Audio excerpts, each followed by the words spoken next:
নমস্কার। Class 12 fourth semester সংস্কৃত বিষয়ের সমস্ত ছাত্রছাত্রীকে আজকের ক্লাসে স্বাগত। আজকের ক্লাসে আমরা আলোচনা করব গদ্য কাব্য থেকে। এর আগে গদ্য কাব্য থেকে আমরা আলোচনা করেছিলাম দণ্ডির সাহিত্য কৃতি, এটা আলোচনা করেছিলাম। আজকের ক্লাসে আলোচনা করব বাণভট্টের সাহিত্য কৃতি নিয়ে। যে কয়েকটা প্রশ্ন আজকে আমরা আলোচনা করব সেই কয়েকটা প্রশ্ন থেকেই কিন্তু পরীক্ষাতে তোমাদের থাকবে, তাই এই প্রশ্নগুলো তোমরা অতি অবশ্যই ভালো করে তৈরি করে রাখবে। চলো শুরু করি। এখানে দেখো বাণভট্টের সাহিত্য কৃতি, এখানে কি বলেছে, যে কোনো তিনটা প্রশ্নের উত্তর দাও, 2 নম্বরের করে প্রশ্নের মান থাকবে। প্রথম প্রশ্ন দেখো, বাণভট্টের পিতার নাম কি? বাণভট্টের পিতা চিত্রভানু ও মাতার নাম রাজদেবী বা রাজ্যদেবী। তোমাদেরকে একটা কথা খেয়াল রাখতে হবে, প্রশ্নে যতটুকু চেয়েছে ঠিক ততটুকুই উত্তর লিখবে, বেশি লিখতে যাবে না। বেশি লিখলে কি হবে, হয় বানান ভুল হবে, না হলে বাক্য গঠনে ভুল হতে পারে। আর ভুল হলেই তখন কিন্তু পরীক্ষক যিনি খাতা দেখবেন তিনি কিন্তু পরবর্তী যেগুলো লিখবে সেগুলোতে মার্কস কমিয়ে দেবেন। তাই যতটুকু উত্তর চেয়েছে ঠিক ততটুকু লিখবে। এরপরে দেখো 2 নম্বর প্রশ্ন, বাণভট্টের জন্মস্থান কোথায় এবং তিনি কার সভাকবি ছিলেন? বাণভট্টের জন্মস্থান হলো কার্নিয়কুব্জ। বাণভট্ট ছিলেন হর্ষবর্ধনের সভাকবি। 3 নম্বর প্রশ্ন দেখো, 3 নম্বর প্রশ্নে কি আছে, হর্ষবর্ধনের জীবন কাহিনী অবলম্বনে বাণভট্ট কোন কাব্য রচনা করেন?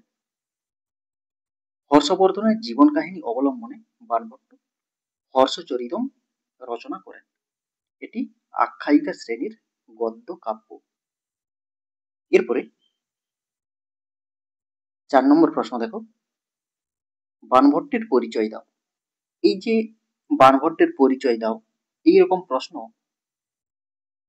দেওয়ার সম্ভাবনা খুবই প্রবল। কেন বলতো, এইরকম প্রশ্নের উত্তর কি হয়, স্বাভাবিকভাবে বড় হয়। আর এই বড় বিষয়টাকে তুমি কিভাবে ছোট করে লিখবে সেটাই তোমাদের দক্ষতা দেখা হয়, তুমি কিভাবে লিখতে পারছো সেটা দেখা হয়। এখানে দেখো, বাণভট্ট ছিলেন কান্যকুব্জির বাৎস গোত্রীয় ব্রাহ্মণ বংশের সন্তান। বাণভট্টের পিতা চিত্রভানু ও মাতা রাজদেবী বা রাজ্যদেবী এবং তিনি হর্ষবর্ধনের সভাকবি ছিলেন। এখানে দেখো একটা বিশাল বিষয়কে ছোট করে প্রকাশ করা হয়েছে। এরপরে আবার অনেকে তোমরা কি করো, পরীক্ষার খাতাতে প্রশ্নটা তুলে দাও তারপরে উত্তর লিখো। এরকম করতে যাবে না, প্রশ্ন তোলার দরকার নেই, শুধুমাত্র প্রশ্নের দাগ নম্বরটা দেবে, তারপরে সম্পূর্ণ বাক্যে উত্তর দেবে, কখনো সংক্ষিপ্ত উত্তর দেবে না। যেমন 5 নম্বর প্রশ্নটা দেখো, বাণভট্টের রচনাকৃতির পরিচয় দাও। শুধু লিখে দিলে কি, কাদম্বরী আর হর্ষচরিত, এরকম করতে যাবে না, সম্পূর্ণ বাক্যে গুছিয়ে উত্তর দেবে।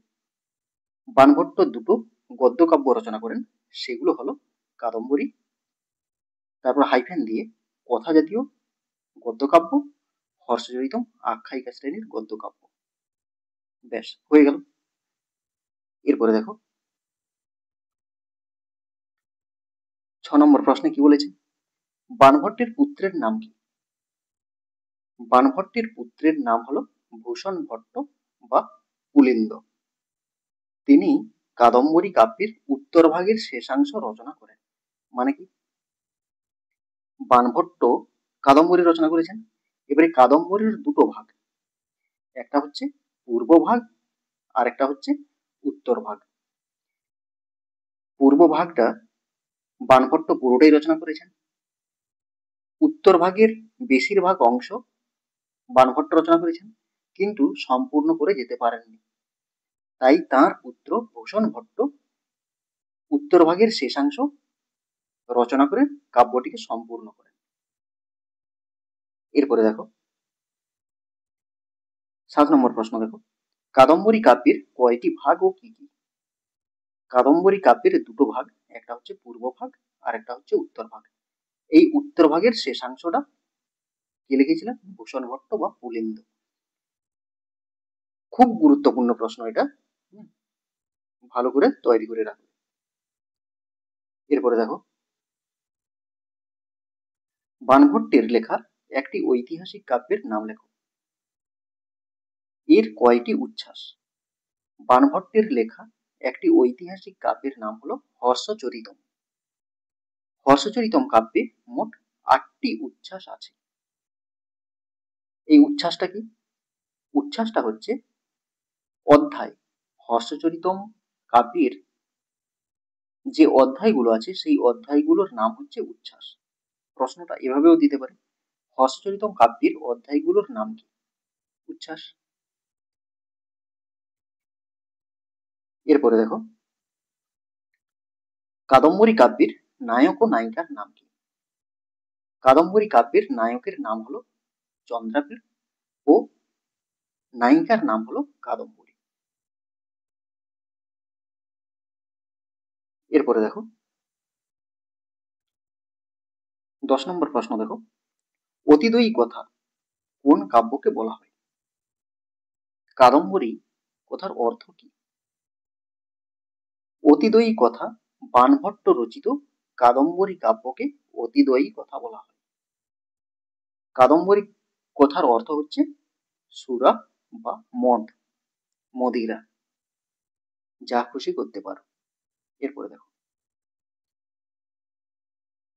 11 নম্বর প্রশ্ন, হর্ষবর্ধন হর্ষবর্ধন কোন বংশের রাজা ছিলেন? তার পিতা ও মাতার নাম কি? উত্তরটা কিভাবে লিখবে? সম্পূর্ণ বাক্যে লিখতে হবে, প্রশ্নে যতটুকু চেয়েছে ঠিক ততটুকুই। থানেশ্বরের রাজা হর্ষবর্ধন পুষ্যবতী বংশের রাজা ছিলেন। হর্ষবর্ধনের পিতার নাম প্রভাকর বর্ধন ও মাতার নাম যশোমতী। এরপরে দেখো 12 নম্বর প্রশ্ন, প্রভাকর বর্ধনের পুত্র ও কন্যার নাম কি ছিল? দেখো, এই উত্তরের ভাষাগুলো আমি কিন্তু প্রশ্নে যেরকম ভাষাগুলো আছে, যেরকম বাক্যগুলো আছে, ঠিক সেই রকম বাক্য সেই রকম ভাষাগুলো ব্যবহার করার চেষ্টা করেছি।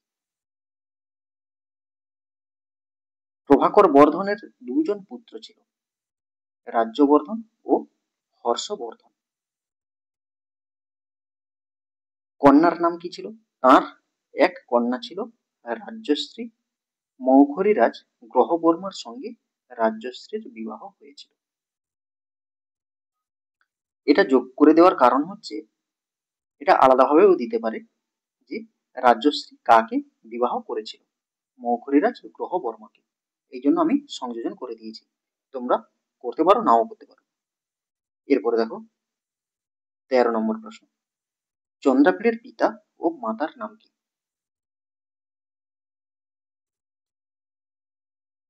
উত্তরে কিভাবে লিখবে? চন্দ্রাপীড়ের পিতার নাম হলো তারাপীড় আর মাতার নাম হলো বিলাসবতী। এখানে বিলাস হবে, বিলাসবতী। এরপরে 14 নম্বর প্রশ্ন দেখো, শেষ প্রশ্ন, চন্দ্রাপীড় কোথাকার রাজা ছিলেন এবং তার মন্ত্রীর নাম কি? চন্দ্রাপীড় উজ্জয়িনীর রাজা ছিলেন। চন্দ্রাপীড়ের মন্ত্রীর নাম হলো সুকনাস। এইভাবে তোমাদের প্রত্যেকটা প্রশ্নের উত্তর খুব সংক্ষেপে সহজ সরল ভাষায় লিখতে হবে।